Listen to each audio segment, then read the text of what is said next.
అందరికీ నమస్కారం. ఈరోజు కథ 'ప్రేమ ఎంత మధురం' ఎపిసోడ్ 132 నమ్మలేని నిజం. ఇక స్టోరీలోకి వెళ్తే స్నేహకు రక్తం ఎక్కువగా పోవడంతో అక్షయ్ ఆమె కోసం తన బ్లడ్ ఇచ్చాడు. కాసేపటికి స్నేహ ట్రీట్మెంట్ పూర్తవడంతో పాటు అక్షయ్ బ్లడ్ ఎక్కించిన తర్వాత స్నేహ ఆరోగ్యం కొంచెం ఇంప్రూవ్ అయిందని డాక్టర్ చెప్పాడు. దాంతో అక్షయ్ బెడ్ మీద నుండే స్నేహాను చూడాలని పైకి లేవడానికి ప్రయత్నించాడు. అప్పటికి ఎక్కువ రక్తం ఇవ్వడం వల్ల అతని ఎనర్జీ లెవెల్స్ పడిపోయాయి. అయినా బలవంతంగా పైకి లేచిన అక్షయ్ స్నేహ బెడ్ దగ్గరకు వెళ్ళి, ఇప్పుడు స్నేహ కండిషన్ ఎలా ఉంది అని డాక్టర్ని అడిగాడు. ప్రస్తుతానికి తల్లి బిడ్డ సేఫ్, కానీ రెస్ట్ చాలా అవసరం అని అన్నాడు డాక్టర్. దాంతో అక్షయ్కి పోయిన ప్రాణం తిరిగి వచ్చినట్లయింది. అప్పుడు కాస్త తేలిగ్గా ఊపిరి పీల్చుకున్నాడు. కానీ అంతలోనే ఏదో గుర్తొచ్చినట్లు పక్కనే ఉన్న డాక్టర్ని చూసి, అసలు ఇలా ఎందుకు జరిగింది డాక్టర్? స్నేహ ప్రెగ్నెన్సీ స్టార్ట్ అయిన దగ్గర నుంచి చాలా అబ్నార్మల్గా బిహేవ్ చేస్తోంది. తన నేచర్ కూడా కంప్లీట్గా చేంజ్ అయిపోయింది. ప్రెగ్నెంట్ లేడీస్కి మూడ్ స్వింగ్స్ అవుతూ ఉంటాయని విన్నాను. అందువల్ల ఇలా జరిగిందా అని అడిగాడు. డాక్టర్ అప్పుడే వచ్చిన ఆమె రిపోర్ట్స్ని చూస్తూ, ఇంకా ఆమె ఎలా ప్రవర్తిస్తూ ఉంటుందో చెప్పండి అని అడిగాడు. అప్పుడు అక్షయ్ ఆమె చేసిన పనులన్నీ డాక్టర్తో వివరంగా చెప్పాడు. అంతా విన్న డాక్టర్ ఒక్క క్షణం మౌనంగా ఉండిపోయాడు. చూస్తుంటే అతనేదో చెప్పడానికి సంకోచిస్తున్నట్లు అనిపించింది. అది చూసిన అక్షయ్, విషయమేంటో చెప్పండి అని అడిగాడు. అప్పుడు డాక్టర్ నెమ్మదిగా, సార్, ఇవి ప్రెగ్నెంట్ లేడీస్కి ఉండే మూడ్ స్వింగ్స్ కావు. ఈ రిపోర్ట్స్ చూస్తూ మీరు చెప్పింది వింటూ ఉంటే ఈ కేసు కొంచెం డిఫరెంట్గా అనిపిస్తోంది. మరో విషయం ఏంటంటే, మేడంను ఎగ్జామిన్ చేసినప్పుడు ఆమె బాడీలో ఏవో కొన్ని మెడికల్ డ్రగ్స్ ఉన్నట్లు నాకు అనిపించింది. కానీ ఆ కాంబినేషన్ ఏమిటో నాకు క్లియర్గా తెలియదు. నాకు కొంచెం టైం ఇస్తే నేనది ట్రేస్అవుట్ చేస్తాను అని అన్నాడు. ఆ మాటలు విన్న అక్షయ్ ఆశ్చర్యంగా కనుబొమ్మలు పైకెత్తి, వాట్? అంటే మీ ఉద్దేశమేంటి అని అడిగాడు. అప్పుడు డాక్టర్ అతనికి ఎక్స్ప్లెయిన్ చేస్తూ, ఏదో మల్టీ కాంబినేషన్ డ్రగ్ వాడడం వల్ల ఆమె అలా బిహేవ్ చేసిందని అనిపిస్తోంది. ప్రస్తుతానికి డ్రగ్ ఎఫెక్ట్ కాస్త తగ్గించాను. కానీ మళ్ళీ ఆ మందు తీసుకోవడం జరిగితే ఖచ్చితంగా అబార్షన్ జరుగుతుంది. కానీ ఆ మెడిసిన్ మేడం స్వయంగా తీసుకున్నారా లేక ఎవరైనా ఆమెకు ఇచ్చారా అనేది క్లియర్గా చెప్పలేం. దీనిని ఫుడ్ ద్వారా లేదా వాటర్ ద్వారా కూడా ఇచ్చే అవకాశం ఉంది. కాబట్టి ఎలా ఆమె శరీరంలోకి చేరిందో చెప్పడం కష్టం అని చెప్పాడు. వెంటనే అక్షయ్ కోపంగా, ఇది ఖచ్చితంగా ఎవరో బయట వాళ్ళ పని అయి ఉంటుంది. ఎంత ధైర్యం ఉంటే నా బిడ్డనే చంపాలని చూస్తారు, వాళ్ళ అంతు చూడకుండా వదలను అని మనసులో అనుకుంటూ డాక్టర్ ఎదురుగా తన కోపాన్ని ప్రదర్శించకుండా సైలెంట్గా ఉన్నాడు. అప్పుడు డాక్టర్ మళ్ళీ మాట్లాడుతూ, మేడం రేపు ఉదయానికి స్పృహలోకి వస్తారు, టేక్ కేర్ ఆఫ్ హర్ అని చెప్పి, మీరు కూడా చాలా బ్లడ్ ఇచ్చారు, కాసేపు రెస్ట్ తీసుకుంటే మంచిది అని అడ్వైస్ చేసి, నేను క్యాబిన్లో ఉంటాను, ఏదైనా అవసరమైతే పిలవండి అని చెప్పి అక్కడి నుండి వెళ్ళిపోయాడు. కానీ అక్షయ్ డాక్టర్ అడ్వైస్ను వినే పరిస్థితిలో లేడు. అతని ధ్యాసంతా స్నేహ ఆరోగ్య పరిస్థితి మీదే ఉంది. దాంతో అతను ఇంకా స్పృహలోకి రాని స్నేహ దగ్గరకు వెళ్ళి ఆమె చేతిని తన చేతిలోకి తీసుకొని తన చెంప మీద పెట్టుకొని, స్నేహ, నన్ను చాలా కంగారు పెట్టేశావు అనుకున్నాడు. ఎర్రగా మారిన అతని కళ్ళ నుండి నీళ్లు జారిపోతూ స్నేహ వేళ్లను తాకాయి. స్పృహలో లేని స్నేహకు ఇదేమీ తెలియట్లేదు. ఆమె ఎప్పుడు స్పృహలోకి వస్తుందా అని ఆ రాత్రంతా ఒక యుగంలా ఫీల్ అవుతూ ఆమెనే చూస్తూ అక్కడే గడిపాడు అక్షయ్. తెల్లవారేసరికి స్పృహలోకి వచ్చింది స్నేహ. అప్పటికి ఆమె ఎదురుగానే కుర్చీలో కూర్చొని నిద్రపోతున్నాడు అక్షయ్. అతడి ముఖం చాలా నీరసంగా పాలిపోయినట్లు, రాత్రంతా టెన్షన్ కారణంగా అలసిపోయినట్లు అనిపించింది. దాదాపు స్నేహ కూడా అదే పరిస్థితిలో ఉంది. ఆమె మూడ్ చాలా డిస్టర్బ్గా ఉంది. అందుకే మెలకు వచ్చినా గాని తాను అక్షయ్ని పిలవాలని అనుకోలేదు. కానీ కాసేపటికి అక్షయ్ నిద్ర నుండి మేల్కొన్నట్లుగా లేచి స్నేహ వైపు చూశాడు. అప్పటికే ఆమె కళ్ళు తెరిచి తన వైపే చూస్తుండటంతో అతను ఆనందంగా, థ్యాంక్ గాడ్, నువ్వు స్పృహలోకి వచ్చావు, ఇప్పుడు నీకెలా ఉంది అని ప్రేమగా అడిగాడు. నేను బాగున్నాను అని సమాధానం చెప్పింది స్నేహ. అప్పుడు అక్షయ్ ఆమె కళ్ళలోకి చూస్తూ, బాత్రూంలో నిన్న ఆ సిచ్యువేషన్లో చూసి నేను చాలా టెన్షన్ పడ్డాను. నీ ఒళ్ళంతా రక్తంతో స్పృహ లేకుండా పడిపోయావు. చాలాసార్లు నిన్ను లేపాను, కానీ నీ నుంచి రెస్పాన్స్ లేదు. ఒక్క క్షణం పాటు ఏం చేయాలో కూడా నాకు తోచలేదు అని అన్నాడు. అతను ఎంత కంగారు పడ్డాడో అతను చెప్పకపోయినా ఆమెకు అర్థమవుతూనే ఉంది. దాంతో సైలెంట్గా అతని మాటలు వింటూ అతన్నే చూస్తోంది. అప్పుడు అక్షయ్ మళ్ళీ మాట్లాడుతూ, నిన్ను ఒంటరిగా అలా వదిలిపెట్టాను. అందుకే నువ్వు ఇంత బాధపడాల్సి వచ్చింది. ఇదంతా నా తప్పే. ఐఎమ్ సారీ అని అన్నాడు. దాంతో స్నేహ చిన్నగా నవ్వుతూ, ఇందులో నీ తప్పేం లేదు. అనుకోకుండా జరిగింది. అయినా ఈ మధ్య నాకేమవుతుందో నాకే అర్థం కావడం లేదు. నేనే మీ అందరినీ ఇబ్బంది పెడుతున్నాను. ఈ విషయం నాకు తెలుస్తూనే ఉంది. కానీ నేనేం చేయలేకపోతున్నాను అని నిస్సహాయంగా చెప్పింది. అప్పుడు అక్షయ్, దానికి కారణమేంటో తెలిసింది అని అన్నాడు. ఏంటది? ఆత్రంగా అడిగింది స్నేహ. ఎవరో నీకు డ్రగ్ ఇచ్చారు. దాని ప్రభావం వల్లనే నువ్వు ఇలా బిహేవ్ చేశావు అంటూ డాక్టర్ చెప్పిన విషయాలను ఆమెకు ఎక్స్ప్లెయిన్ చేశాడు అక్షయ్. అతను చెప్పిందంతా విన్న స్నేహ షాక్ అయింది. దాంతో ఆమె నమ్మలేనట్లుగా, అక్షయ్, ఏం చెప్తున్నావు నువ్వు? నేను ఇలా బిహేవ్ చేయడానికి డ్రగ్ కారణమా అని అడిగింది. అప్పుడు అక్షయ్, అవును. కాని ఇలా జరగడానికి కారణమైన వాళ్ళు ఎవరైనా సరే నేను వాళ్ళని వెతికి పట్టుకుంటాను అని అన్నాడు. స్నేహ వెంటనేదో గుర్తొచ్చినట్లుగా అక్షయ్ వైపు చూసి, అసలు ఇదంతా ఎవరు చేస్తున్నారు? ఎందుకు చేస్తున్నారు అక్షయ్ అని ఆవేదనగా అడిగింది. అప్పుడు అక్షయ్, నువ్వు కంగారు పడకు స్నేహ, వాళ్ళెవరో నేను కనిపెడతాను. నువ్వు ఇప్పటికే నీరసంగా ఉన్నావు. నీకోసం తినడానికి ఏమైనా తెప్పిస్తాను అని అక్కడి నుంచి బయటకు వెళ్ళాడు. ఒంటరిగా ఉన్న స్నేహకు జరిగిన విషయాలన్నీ గుర్తుకు రావడంతో ఆమెకు దుఃఖం ఆగడం లేదు. తాను అజాగ్రత్తగా ఉండటం వల్లే అదంతా జరిగిందని, ఏదైనా తప్పుగా జరిగి ఉంటే అక్షయ్కి తన ముఖం ఎలా చూపించేదాన్ని అని అనుకుంటూ తనలో తానే బాధపడింది. బయటకు వెళ్ళిన అక్షయ్ డాక్టర్ క్యాబిన్కి వెళ్ళి స్నేహ స్పృహలోకి వచ్చింది అని చెప్పాడు. అప్పుడు డాక్టర్, ఆమె రిపోర్ట్స్ని చూస్తున్నాను సార్.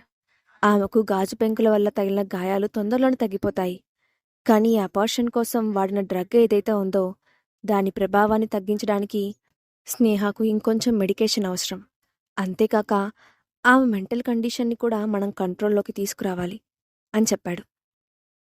డాక్టర్ ఈ మాటలు అంటున్నప్పుడు అక్షయ్ ముఖం కంగారుగా మారడం గమనించాడు. దాంతో అతను మళ్ళీ మాట్లాడుతూ, డోంట్ వరీ సార్, మళ్ళీ ఇలాంటి డ్రగ్ ఆమె తీసుకోనంత కాలం ఆమెకు ఎటువంటి డేంజర్ లేదు. మనం కొన్ని రోజులు ఆమె తీసుకునే ఆహారం గురించి కేర్ తీసుకుంటే సరిపోతుంది అని అన్నాడు. ఆ మాటకు అక్షయ్ కొంచెం తేలిగ్గా ఊపిరి పీల్చుకున్నాడు. కానీ డాక్టర్ ఇంకేదో చెప్పాలని చెప్పలేకపోతున్నట్లు ఇబ్బంది పడడం గమనించాడు అక్షయ్.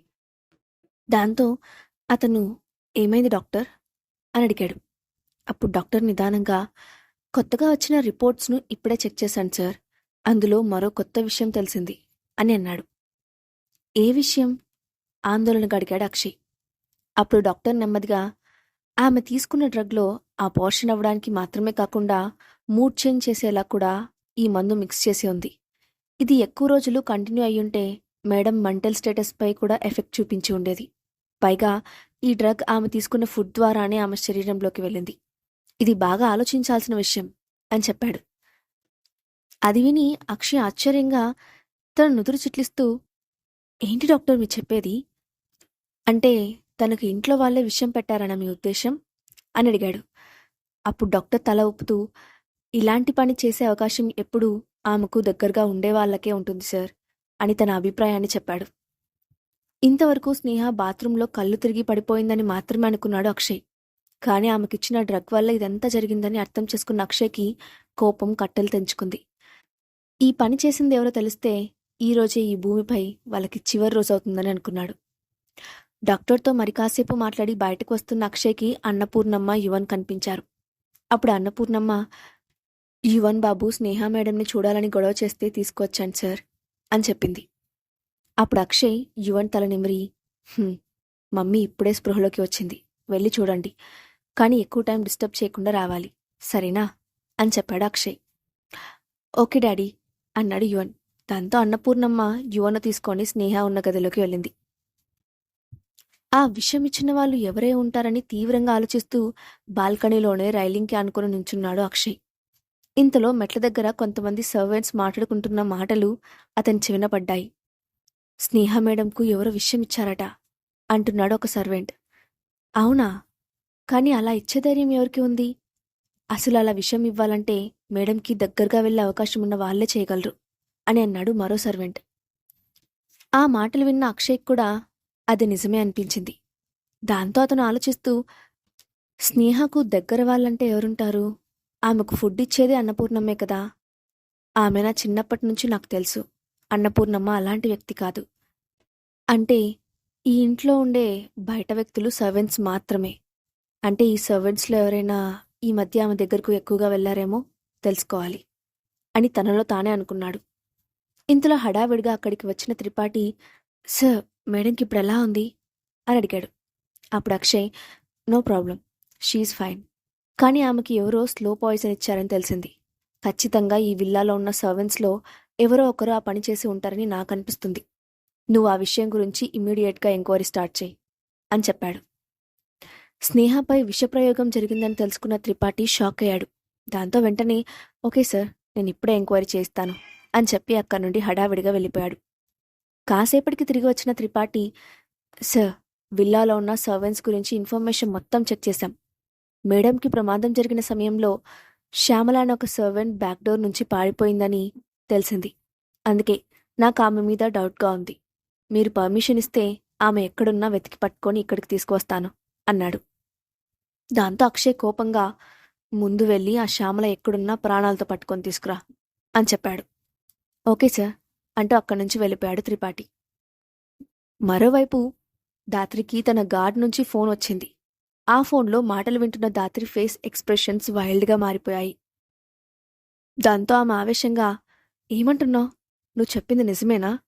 స్నేహకు అపార్షన్ కాలేదా? అలా జరగడానికి వీల్లేదు. ఏంటి? విల్లాలో ఉన్న ఫ్యామిలీ డాక్టరే తనకు ట్రీట్మెంట్ చేస్తున్నాడా? డామిట్ అని కోపంగా అరుస్తోంది. అవతల నుంచి గార్డ్, అవును మేడం, నేను చెప్పింది నిజమే. తల్లి బిడ్డ ఇద్దరూ సేఫ్ అని ఇన్ఫర్మేషన్ వచ్చింది అని చెప్పాడు. ఆ మాట విన్న దాత్రి చిరాగ్గా ఫోన్ డిస్కనెక్ట్ చేసి, వేస్ట్, కష్టపడి చేసిన ప్లాన్ అంతా వేస్ట్. అసలు ఆ శ్యామల రోజు ఆ స్నేహకు ఆ పాయిజన్ ఇచ్చిందా? అందులో అపోషన్ మెడిసిన్తో పాటు ఆ స్నేహకు స్లోగా పిచ్చెక్కేలా మెడిసిన్ తయారు చేయించాను. ఇప్పుడు అంతా వేస్ట్ అయిపోయింది అంటూ తన పక్కనే ఉన్న అసిస్టెంట్ వైపు చూసి, ఇంకా అలా నుంచో నేను చూస్తున్నావు? అర్జెంటుగా వెళ్ళి ఆ శ్యామ్లను ఇక్కడికి తీసుకొని ఇక్కడికి రా అని అతని మీద అరిచింది. దాంతో అతను ఓకే మేడం అంటూ హడావిడిగా అక్కడి నుండి వెళ్ళిపోయాడు. స్నేహ ప్రమాదం నుంచి తప్పించుకుందని తెలుసుకున్న దాత్రి తర్వాత జరగబోయే పరిణామాల గురించి ఆలోచించడం మొదలుపెట్టింది. ఇంత జరిగిన తర్వాత ఈ అక్షయ్ సైలెంట్గా ఊరుకోడు. ఖచ్చితంగా ఈ పని చేసింది ఎవరో కనిపెట్టడానికి ఆల్రెడీ ఎంక్వైరీ స్టార్ట్ చేసే ఉండింటాడు. ఇందులో నా పేరు పైకి రాకుండా నేను ముందుగా జాగ్రత్త పడాలి అని అనుకుంటూ ఉంది. ఇంతలో అసిస్టెంట్ డోర్ తీసుకొని వచ్చి కంగారుగా, మేడం, ఆ శ్యామ్ల తప్పించుకుంది అని అన్నాడు. అది విని దాత్రి ఆశ్చర్యంగా చూస్తూ, పారిపోయిందా? నో, అలా జరగడానికి వీల్లేదు. ఆ శ్యామల గనుక ముందుగా అక్షయ్కి దొరికితే నా పేరే ముందు బయటపడుతుంది. అప్పుడు నేనే కాకుండా నా ఫ్యామిలీ కూడా రిస్క్లో పడుతుంది అని చెప్తూ కాసేపు ఏదో ఆలోచించింది. ఆ తర్వాత కూలైన దాత్రి, ఇంతకీ ఆ శ్యామలను మీరు వెతికి పట్టుకోగలరా లేదా అని సూటిగా అడిగింది.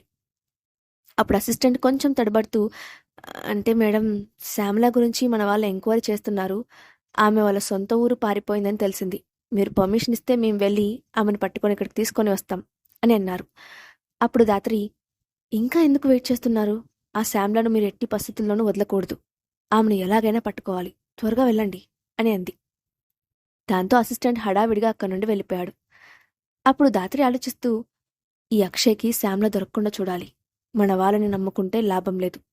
ఇప్పుడు నాకు హెల్ప్ చేయగలిగే ఒకే ఒక వ్యక్తి అతను మాత్రమే అని అనుకుంటూ తన ఫోన్ తీసుకొని కాంటాక్ట్ లిస్ట్ సెర్చ్ చేసి అందులో ఉన్న ఒక నెంబర్కి కాల్ చేసింది. అవతల నుంచి ఫోన్ ఎత్తిన వ్యక్తి, ఏమైంది దాత్రి అని అడిగాడు. అప్పుడు దాత్రి, నువ్వు నాకు ఒక హెల్ప్ చేయాలి అని అంటూ అతనితో ఏదో మాట్లాడింది. అంతా విన్న వ్యక్తి, ఇక నువ్వు దీని గురించి మర్చిపో, నేను చూసుకుంటాను అని భరోసా ఇచ్చి ఫోన్ పెట్టేశాడు. దాత్రి తాను చేసిన తప్పుని ఎలా కప్పిపుచ్చుకోపోతోంది? స్నేహపై హత్యా ప్రయత్నం చేసిన వాళ్ళని అక్షయ్ కనిపెట్టగలడా? నెక్స్ట్ పార్ట్లో చూద్దాం. ఈ స్టోరీ అప్డేట్ ఎలా ఉందో కింద కామెంట్ బాక్స్లో మీ ఒపీనియన్ని షేర్ చేయండి. Thanks for watching.